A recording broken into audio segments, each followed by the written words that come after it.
அண்ணாமலை அவர்களும் சீமான் அவர்களும் match fix பண்ணி விளையாடுற கேம் விளையாண்டுக்கிட்டு இருக்காங்க.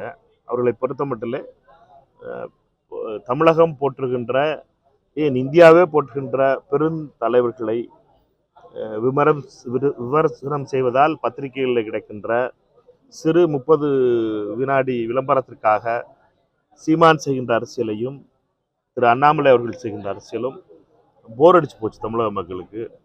இந்த படத்தோட ரீல் வந்து போன கதையாகி போச்சு. இப்போ ரெண்டு பேரும் இப்பொழுது நாம் தமிழரை கலைச்சிட்டு அவர் பாஜகவில் வேகமாக சேரணும். இப்படியே வெளியில இருந்துட்டு பிஜேபிக்காக வேலை பார்த்துக்கிட்டு இருக்கிறதும், பிஜேபியினுடைய கொள்கைகளுக்காக தொடர்ந்து இப்படிப்பட்ட காரியங்களை அண்ணன் சீமான் அவர்கள் செய்து வருவதும் மிகவும் வருத்தத்துக்குரிய விஷயம்.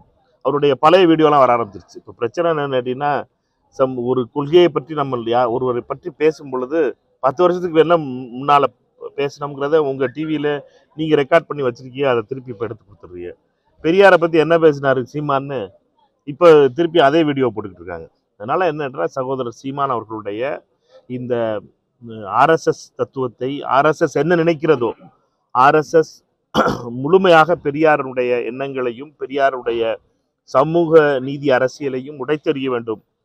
தமிழகத்தில் பாஜக காலூர உள்ளே நுழைய வேண்டும் என்றால் அதற்கு சமூக நீதி அரசியலை முடிவு கட்ட வேண்டும் என்பதற்காகத்தான் ஆர்எஸ்எஸ் மிக நீண்ட காலமாக போராடி கொண்டிருக்கிறது. அதை செய்வதிலே அண்ணன் சீமான் அவர்களும் துணை நின்றிருக்கிறார். இது தமிழர்களுக்கு செய்த துரோகம்.